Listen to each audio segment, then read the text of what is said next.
Assalamualaikum warahmatullahi wabarakatuh. Saudara, dengan saya lagi Edi Mulyadi dari Forum News Network FNN. Saudara, sudah 3 hari, tanggal 3 Juli, sekarang tanggal 6, berarti sudah 4 hari, 3, 4, 5, 6, 4 hari pemberlakuan PPKM darurat. Dan kita nonton di televisi ya, televisi barusan juga siang tadi juga rame pemberitaan itu bagaimana penyekatan jalanan akses keluar masuk menuju DKI Jakarta, yang dari Tangerang dicegat di Danmogot, yang dari Bekasi dicegat di sekitar Kalimalang, kemudian yang dari Depok dicegat di Margonda dan sebagainya, dan terjadi penumpukan kendaraan yang luar biasa.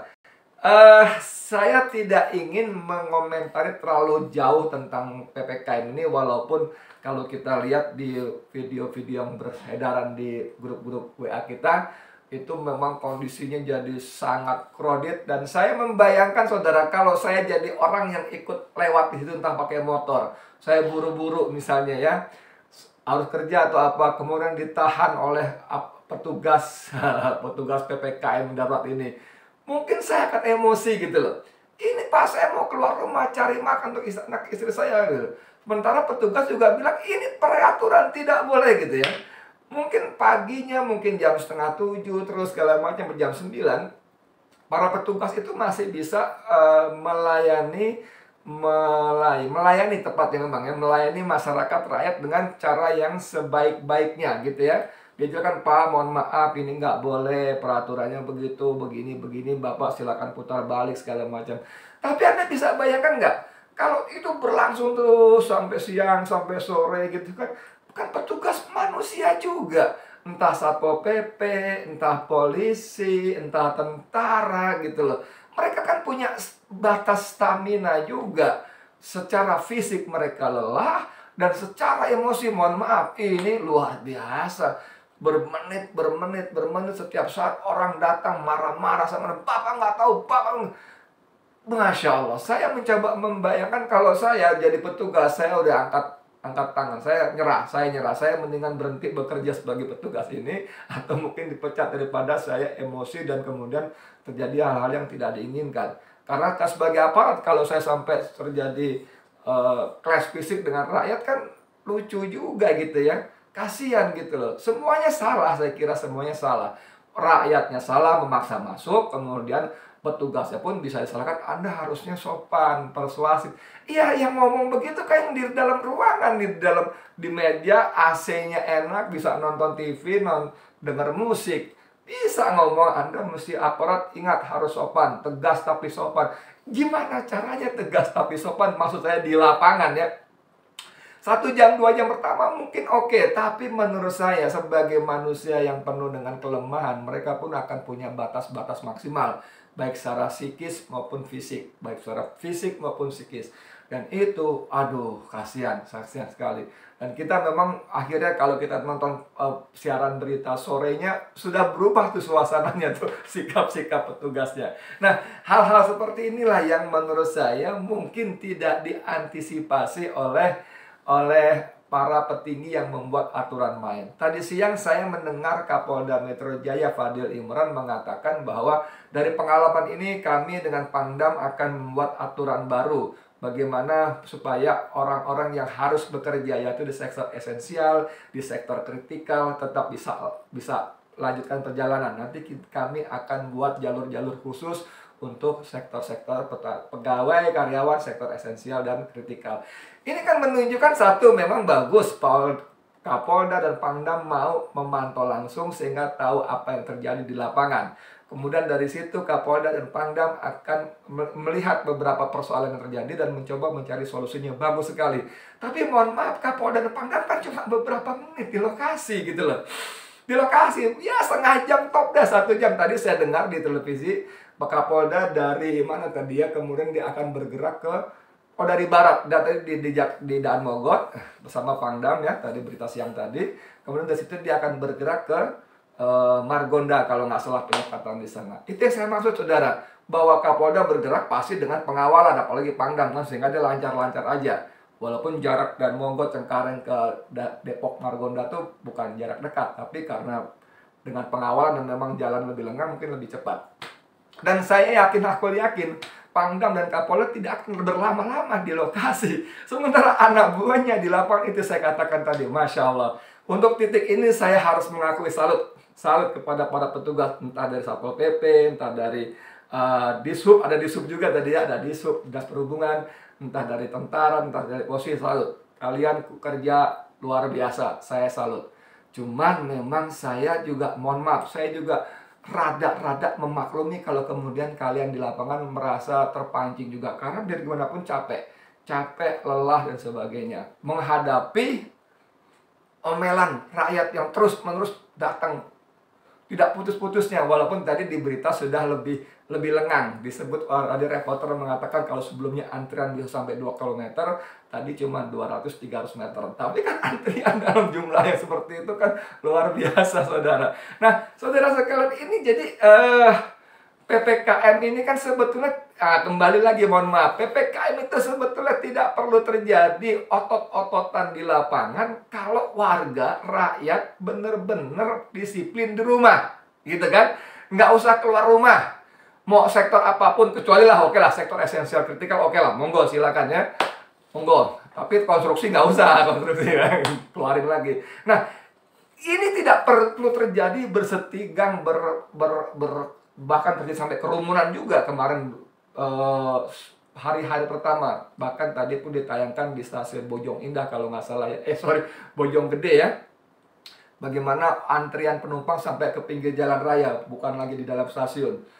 Luar biasa sekali. Nah, ini yang saya maksud tadi, itu tidak perlu terjadi dengan segala efek sosialnya kalau rakyat tetap tinggal di rumah, tidak keluar rumah. Cuma kan bilang, Edi, lu ngomong sembarangan aja. Gue gimana bisa nggak keluar rumah? Kan gue harus kasih makan anak istri. Di situ, saudara, problemnya. Anda tidak harus keluar rumah kalau pemerintah konsisten dengan Undang-Undang nomor 6 tahun 2018 tentang kekarantinaan kesehatan. Karena pada prakteknya yang dilakukan pemerintah sekarang ini adalah lockdown. Karantina kesehatan, tidak boleh keluar, tidak boleh masuk. Ini lockdown pada hakikatnya, tapi pemerintah sengaja menghindari terminologi, kalimat, istilah lockdown atau karantina wilayah. Karena kalau itu dilakukan, maka pemerintah berkewajiban memberikan kebutuhan dasar rakyat, warga yang ada di lokasi karantina. Bahkan undang-undang mengharuskan pemerintah memberi makan kepada hewan ternak yang ada di lingkungan itu. Nah, ini saudara yang saya mau katakan, rakyat jangan terlalu disalahkan. Jangan dibilang Anda tidak disiplin, Anda cari mati, Anda begini, Anda membuat susah. Apalagi Luhut mengatakan jangan ngomong macam-macam, itu para pengamat segala macam. Ya, lu boleh ngomong begitu. Emang kemudian rakyat nggak boleh mengkritisi pemerintah? Ini bolak-balik Luhut ini selalu marah kalau ada orang kritik. Ini sekarang sedang pandemi, jangan ikut macam-macam ngomong. Fokus pemerintah, fokus. Ia membantu pemerintah itu antara lain dengan memberikan masukan, gitu loh. Ini Luhut berkali-kali, coba Anda lihat rekam jejaknya, selalu dia ngomel kalau ada orang kritik. Selalu dia marah-marah kalau ada orang kasih masukan. Lalu dia kasih stempel, cari gara-gara, provokator, hoax, segala macam. Luhut selalu begitu orang ini. Dia nggak sadar bahwa sebagai pejabat publik, dia melayani publik. Dia bukan cuma boleh mengatur publik dengan kekuasaan, tapi dia pengatur itu untuk melayani publik. Tanya publik kebutuhannya apa, maunya bagaimana, dipikirkan solusinya, bukan sewenang-wenang. Ini aturannya karena harus ikut, bukan, itu bukan pelayan publik, itu namanya penguasa. Dan memang selama ini kalian bertindak sebagai penguasa, bukan sebagai pelayan publik, bukan sebagai pemerintah. Kan begitu. Jadi saya coba membayangkan yang di lapangan. Ini sampai misalnya gini, ada lelucon ya, meme lucu maksud saya. Nih, lihat ini, di rumah aja.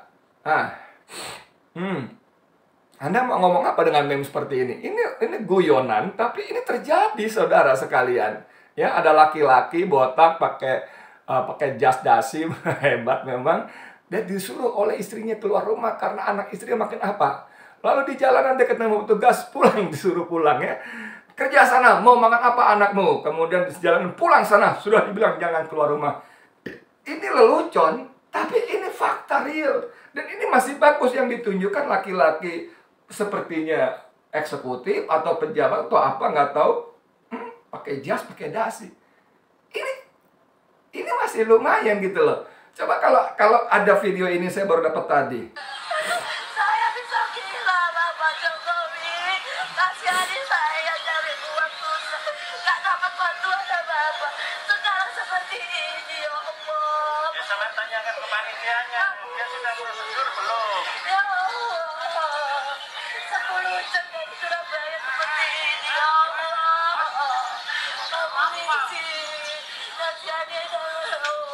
Makanan-masak itu sudah dimasak, Pak.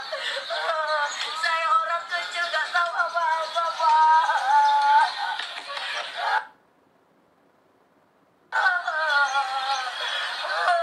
Tega sama sekali sama orang kecil seperti saya. Sekarang disiang-siangkan seperti ini, cari uang sudah susah. Ya Allah, Pak Jokowi, rakyatku seperti ini, Pak.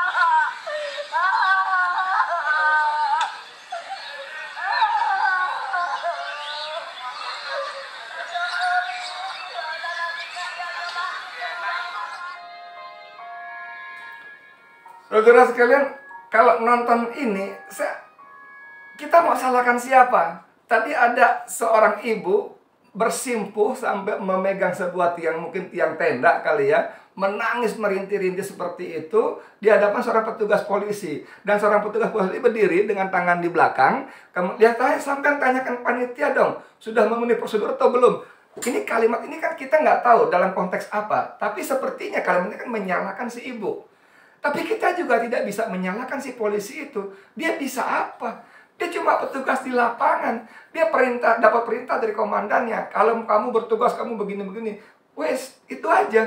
Dia tidak dibekali oleh wewenang untuk mengambil keputusan diskresi atau apa. Oh, oke, ibu ini kasihan, nanti ibu saya bantu.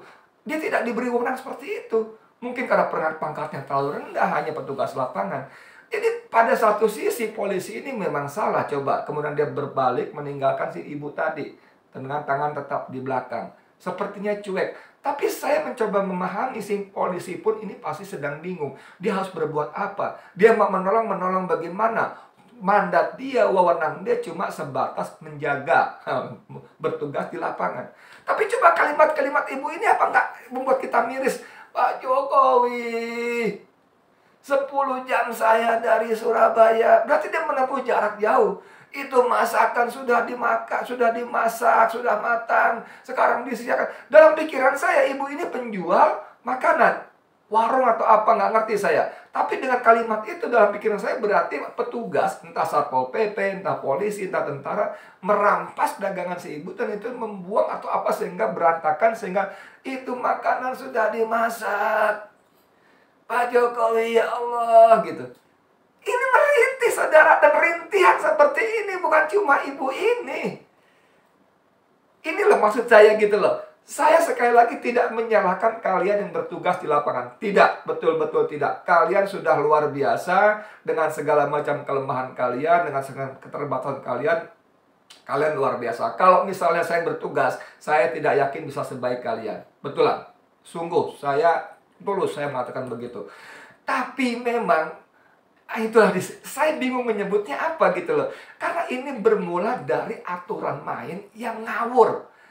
Keputusan, kebijakan yang ugal-ugalan gitu loh. Bagaimana para polisi kemarin ada asisten operasional Kapolri, mayor lagi, Irjen ya, bintang 2 siapa mengatakan itu bahwa para pelanggar PPKM akan ditindak dengan sanksi-sanksi yang diatur dalam Undang-Undang Nomor 6 Tahun 2018. Kan gila, saudara. Instruksinya instruksi Menteri Dalam Negeri. Tapi sanksinya sanksi Undang-Undang Nomor 6 Tahun 2018 tentang kekarantinaan kesehatan. Ini kan sinting gitu loh. Kalau mau pakai sanksi ini, pakai dong undang-undangnya ini juga. Jangan instruksi ini, pakai sanksinya ini. Nggak boleh. Karena apa? Karena penguasa lagi-lagi saya katakan menghindari kewajiban memberikan makan kebutuhan dasar kepada rakyat yang di lockdown. Kemarin saya dalam podcast saya sudah bikin hitung-hitungan secara sangat kasar dan sederhana. Kalau satu Jawa Bali itu penduduk Indonesia 270 juta. Jawa Bali katakanlah 150 juta penduduk ya, 120 juta lainnya tersebar di pulau-pulau lain. Atau 170 juta lah. Atau biar gampang 200 juta lah, biar gampang hitungnya ya, 70 jutanya tersebar di pulau-pulau lainnya. 200 juta. Lalu satu keluarga, 200 juta ini kalau dibagi keluarga berarti kira-kira 50 juta keluarga. Satu anak, satu istri, satu suami, 2 anak, 4 orang. 4 orang ini kalau kebutuhan dasar makannya dan sebagainya, katakanlah satu hari mereka makan 1 kilogram beras. 1 kilogram beras harga katakanlah 10.000, maka 30 kilogram beras kali 10.000, 300.000, oke? Tambah untuk beli ini, itu, segala macam kebutuhan dasar lain, minyak dan sebagainya, gas dan sebagainya, tambah jadi 3 juta. Ya kan, ada 2 juta 700. Jangan untuk beli macam-macam ya. Ini hanya benar-benar kebutuhan dasar 3 juta. 3 juta kalau dikali 1 bulan 50 juta, 150 triliun saja. 150 triliun saja. Dan yang namanya karantina itu biasanya cuma 14 hari, 15 hari, berarti 75 juta. Oke, 1 bulan full 30 hari. 150 triliun saja, saudara. Lu gila lu, 150 triliun banyak. Memang banyak, tapi coba bandingkan dengan anggaran infrastruktur yang 400 triliun lebih. Dan pemerintah dengan sangat pongahnya tetap melanjutkan anggaran infrastruktur yang ugal-ugalan, yang antara lain untuk memindahkan ibu kota ke Kalimantan, membangun istana negara yang seperti burung Garuda terbentang sayapnya. Ini kan kepongahan sekaligus, kalau pinjam istilah siapa namanya, Rocky Gerung, kedunguan. Ini kepongahan, kezaliman. Rakyatmu tidak makan, kamu tidak boleh keluar, kamu larang keluar, tapi tidak kamu kasih makan. Zalim sekali. Dan 150 triliun ini tidak ada apa-apanya dibanding anggaran yang disebut pemulihan ekonomi nasional sampai 600 triliun. Entah untuk siapa, kita nggak tahu. Untuk perusahaan mana, apa alasannya, berapa besar, kita tidak tahu. Dan kita tidak boleh bertanya, apalagi mempersoalkan sampai pengadilan. Karena pasal 27 Undang-Undang Nomor 2 tahun 2021 tentang penanganan COVID ini, pemerintah, pejabat tidak bisa dibawa ke pengadilan, baik pidana maupun perdata. Kan gila, diberikan imunitas, suka-suka mereka mau ngapain, mau disalurin pada siapa, uang itu kepada temennya, kepada koraninya, kepada gundiknya, kepada mana, nggak tahu kita. Nggak bisa kita trace, nggak bisa kita tanya untuk siapa uang itu. Untuk siapa? Ini gila lah. Kalau saja 150 triliun, bos, aduh, rakyatmu akan tetap di rumah, mematuhi lockdown. Dan yang namanya COVID itu insya Allah akan hilang, karena tidak ada lagi penyebaran dari satu orang ke orang yang lainnya. Tapi kan pemerintah tidak mau itu. Pemerintah lebih suka mengalokasikan anggarannya 373 triliun untuk bayar bunga utang saja. Untuk bayar bunga utang saja 373 triliun. Untuk bayar cicilannya tahun ini sudah lebih dari 800 triliun. Dan itu mereka keluarkan semuanya. Sementara untuk rakyatnya 150 triliun ini, untuk hitungan saya udah sangat mewah nih. Sangat berlebih, ya. 150 triliun mereka nggak mau keluarkan. Yang terjadi bahkan bukan cuma membantu, tapi mengambil pajak rakyat dengan cara merogoh lebih dalam. Dan kalimat tadi ibu tadi, tidak dibantu tidak apa-apa. Tidak dibantu tidak apa-apa. Saya bisa gila Bapak Jokowi. Cari uang susah. Tak dapat bantuan tak apa-apa. Tak dapat bantuan, tak apa-apa. Jadi rakyat pun sudah bersedia pasrah, Pak. Mas Jokowi, Presiden, rakyat sudah bersedia pasrah, tidak menerima bantuan pun tak apa-apa. Tapi jangan diganggu gitu loh. Tapi kan ini COVID begini, harus disiplin. Oke, disiplin. Tapi penuhi kebutuhan dasar mereka. Itu kalau Anda sebagai penguasa, siapapun yang diberi jabatan publik, tidak mau disebut zalim. Bukan cuma oleh rakyat, tapi oleh Allah yang Maha Penguasa. Maksud saya, kalau kalian semua orang beragama dan mengaku adanya Tuhan dan takut kepada siksa Tuhan. Itu maksud saya.